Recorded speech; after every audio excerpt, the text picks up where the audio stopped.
structures across medieval Europe, like churches, abbeys, cathedrals, city walls, and of course castles like our own at Warwick. So we've taken the wheels from the cranes and put them inside our war machines. So the technology that was once used to build castles can also be used to smash them down.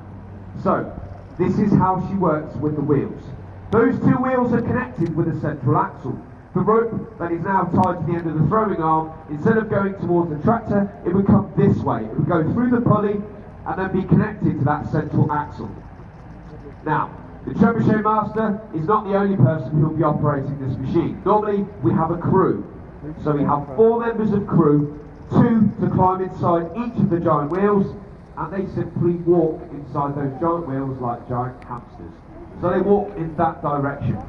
So their walking action turns those wheels around and turns that central axle that links them. So this winds the rope around the axle and also pulls down the throwing arm and lifts this box you can see hanging in the centre. Now that box is the counterweight, the source of all of our energy for our siege machine. Now that counterweight box weighs 1 ton, empty. What we've done is placed a further 4.5 tons of rocks and rubble inside that box. So when we have a crew, that means that 4 people lift a total weight of 5.5 tons. So this is an incredible feat of medieval engineering. Who'd have thought crane wheels would have such an impact on siege warfare? So at this stage you can see the arm is down and it's not going anywhere. The trigger has been placed by the Trebuchet master. Now the trigger, along with the rest of the machine, is very simple but very clever. It's just a metal hook which is attached to the A-frame at the back of the machine. Its counterpart is a metal loop which is on the throwing arm. So the arm is brought down in line with the A-frame and the hook simply goes through the loop. It's as simple as that. This is the release mechanism. But also we need to lock down the arm. So 2 safety implements have been placed. A metal pin goes underneath the hook to lock it into position, and then at the back of the trebuchet, at the base of it, there's a chain, and that's simply just hooked on at the end of the arm. So these 2 safety devices ensure we don't shoot the machine before we're ready. So the Trebuchet master is now currently getting that rope that's been used to pull down the throwing arm. He's now needing to tie it away. He's going to tie it, hoist it up onto the frame so it doesn't catch on anything and prevent us from shooting the trebuchet. Also, he has a sling bag in there. He needs to prepare that for the actual shot.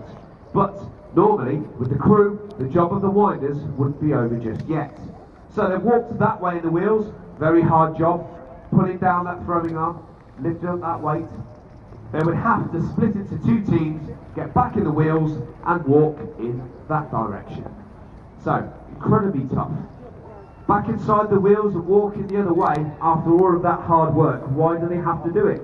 Well, it's very simple, like the rest of the machine. That rope used to pull down the throwing arm and lift up the counterweight, when we have a crew in those wheels, would have wrapped the rope around the central axle. So, it's simple. If you pull the trigger, you're going to destroy the machine. The axle will be torn from the heart of the machine, thrown out of the back, and most likely decapitating Joe at the back there. So, the winders get back inside the wheels and simply walk off the rope, making sure that Ursa has a free-flying arm. Now, trebuchet winding is regarded as one of the worst jobs in history, so it can only be done nowadays in safe conditions. Now, like I've said, it's taken 8 oak trees to build this trebuchet. Now, oak is a good dense wood, so it's perfect for the base of the machine, but it's also unfortunately very slippy. So currently we have a loader approaching inside the machine to get the projectile loaded. They're taking as much time as necessarily possible. So what do we use trebuchets for? Well, obviously it's a siege machine. So why do we use trebuchets when we've got cannon? They can do the same kind of job but a lot faster. Well, cannons create a breach in the city wall, exactly what you need in a siege. Once that breach is met, that hole in the wall, you then have to send in your own men, soldiers, to fight inside the city, through the streets and in the buildings.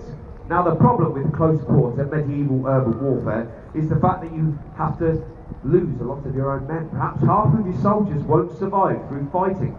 Now Ursa gives us another option, because not only with trebuchets can we launch projectiles at the city walls, so fly people over the walls, leave the walls standing and make the city surrender. So what can we throw? We can throw anything: rocks, fire, people, dead animals, anything. A good example of a good projectile in siege warfare is dead animals, okay?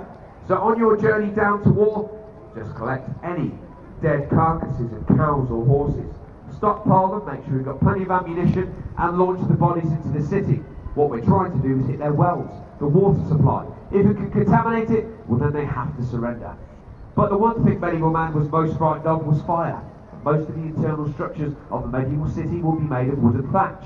So, you can launch fireballs from this machine. And if we launch fireball after fireball and create a raging inferno, well then your enemy simply has a choice. You surrender or burn. But we're going to test our trebuchet this morning by shooting rocks. So this morning we'll be launching an 80-kilo rock using slingshots. The call goes out for the trebuchet master, stone loaded. The rock has been placed into a sling which is permanently attached to the throwing arm. They are loaded in the heart of the machine into the centre trough. The ball goes into the sling over the ball, and the top rope is let down and hooked to the pin at the end of the arm. Stone loaded, we are almost ready for launch, but we still have those safeties attached at the trigger. So the trebuchet master begins the shooting sequence by taking off the chain. Then with a steady hand, pulls the pin. The trebuchet is now live and ready to launch. He now steps off the machine to do his final checks, ensuring any personnel on the island is away from the machine. He alone will take responsibility for the launching of the rock. Then when he's happy, he will unravel the rope attached to the trigger, and then with a cry of "have a care," he will unleash hell. But I think our trebuchet master needs some help on this rainy day. So we are going to do this all together.